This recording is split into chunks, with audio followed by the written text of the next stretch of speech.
While John is coming up here, John and I have been on track for our meeting earlier today for the first time for many years. More than a few years ago, I was a 130-pound quarterback for the West Fargo High School Packers in West Fargo, North Dakota.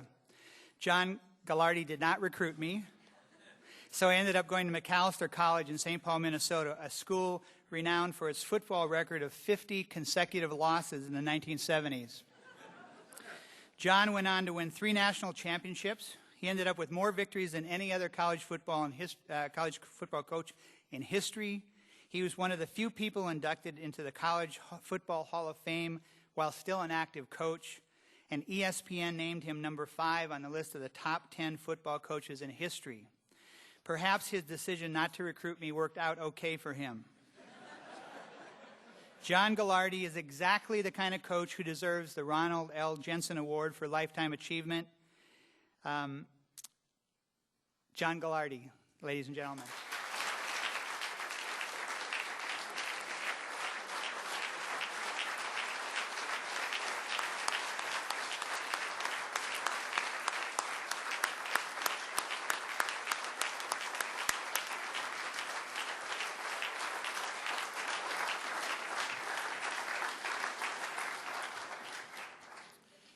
You know, to receive something like this, really a guy should have the decency to be dead. You know.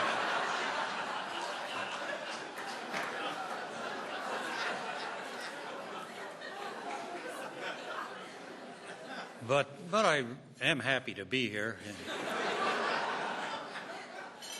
at my age, I'm happy to be anywhere. I feel like one of you, and not sure which one of you I feel like, but I know there's 3 stages of life. There's youth, middle age, and boy, you're looking good. Lately, I've been hearing that, boy, I'm looking so good. I'm not sure what that translates into, but it's surprised to see that I'm still around here. That I know that I've reached the point where I know that I can't coach more than 1 or possibly 2 more decades. So, and I know that there are a couple of signs I got to watch for. I've got to start worrying about. There's things that you can notice that you should think about retirement. And the first sign is that if you start to forget to zip up.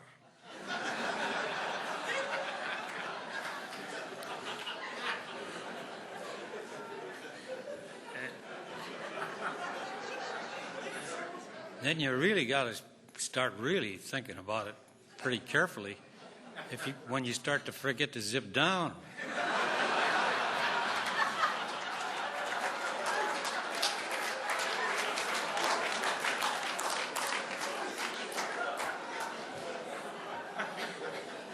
And boy, the third thing is when you really got to... I can't remember the third thing.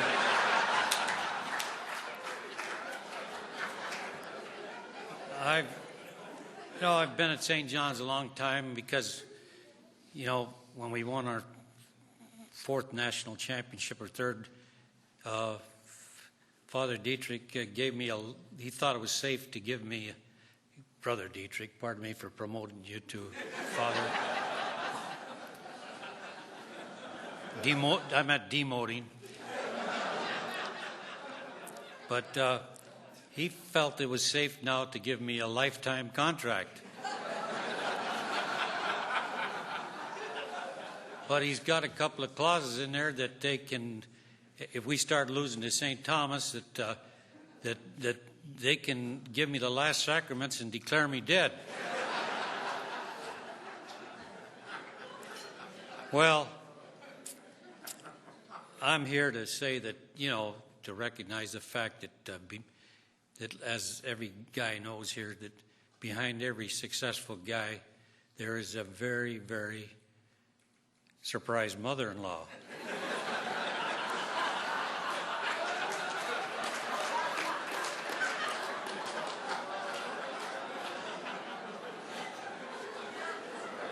Well, we all know that.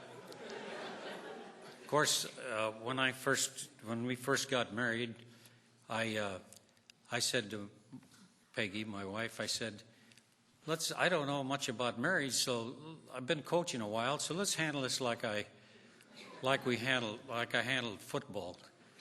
I'll make all the major decisions, you make the minor decisions. Well, last year we celebrated our 50th wedding anniversary, and I'm here to tell you there's not been one single major decision come up yet.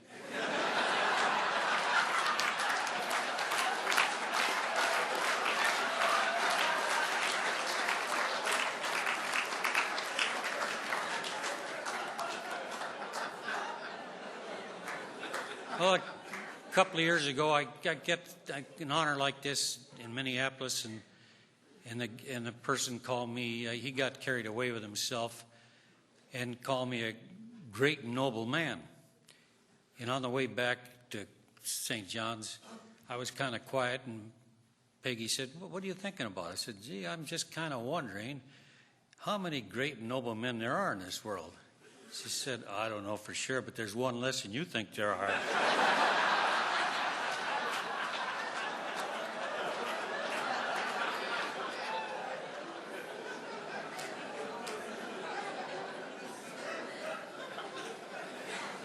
I did tell the group yesterday that on our anniversary, Peggy said to me, she said, "Yes, but I know that you've always liked football better than you have me." And I said, "Well, that's probably true, but I want you to know that I've always liked you a lot better than I like basketball."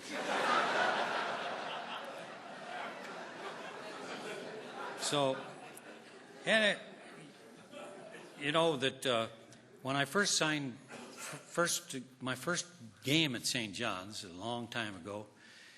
The first scrimmage we had, of course, was when General Custer came through there. And we scrimmaged them, and I knew they were in terrible trouble. They couldn't defend anything.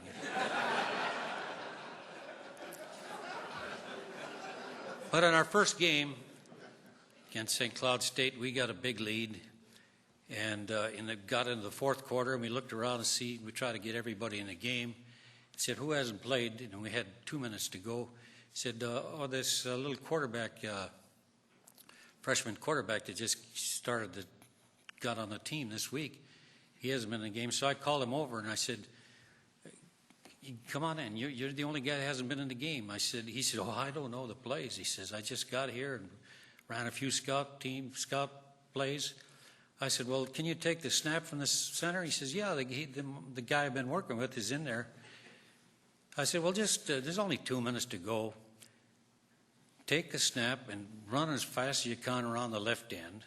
Then take the snap again, run around the right end." Then I said, we're 90 yards away. Then I said, "Run a quarterback sneak, and then just punt a ball out of there." Well, first play from scrimmage, he makes a dazzling run down the sideline to the 50. The next play, he runs it down to the 40, their 40. Then on a surprise quarterback sneak, he gets all the way down to the 1-inch line where they tripped him up. And he's looking at the clock, time running out. He gets the team in the huddle, in and out, and goes into punt formation.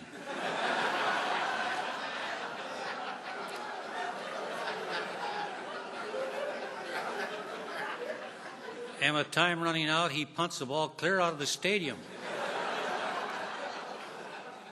So I got him in the locker room. I says, "Man, Billy, that was one dazzling drive. My God, that was incredible.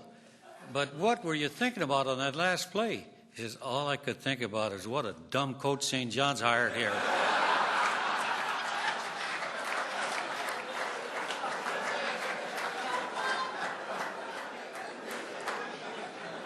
Well, some reporters asked me when we won our last national championship and we broke the record and all that. He said, "Wouldn't this be a good time to retire?" And I said, I was up on the stage with 3 of my players at a press conference. I said, "Look, what you're asking me to do is leave these guys that I've spent my lifetime, coaching football. My God, it's a step above kick the can. and they've paid me for all this thing. They pay me to do this thing. And I'm with these 18 to 22-year-old guys, and you're asking me to leave these people and go find a park bench and play checkers with a bunch of guys that got no interest in what I got to say, can't hear me anyway. They can't. And you want me to leave these guys? I says, I'm going to stay with these guys here. And so anyway, the other thing, they say, well, where did you get your motivation? They always ask me about that. I said, well, that's easy to say because I got that when we won, again, another national championship. The president of the college, Father Coleman, good Benedictine monk, he gave a sterling talk and again finished it by saying, John, we love you. So I thought, boy, that's pretty good. And the next time I saw him, I said, well, that was great. I appreciate that.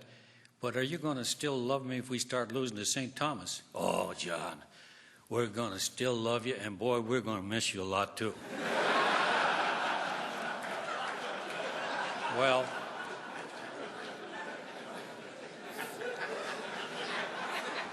thank you very much. It was really great to be here.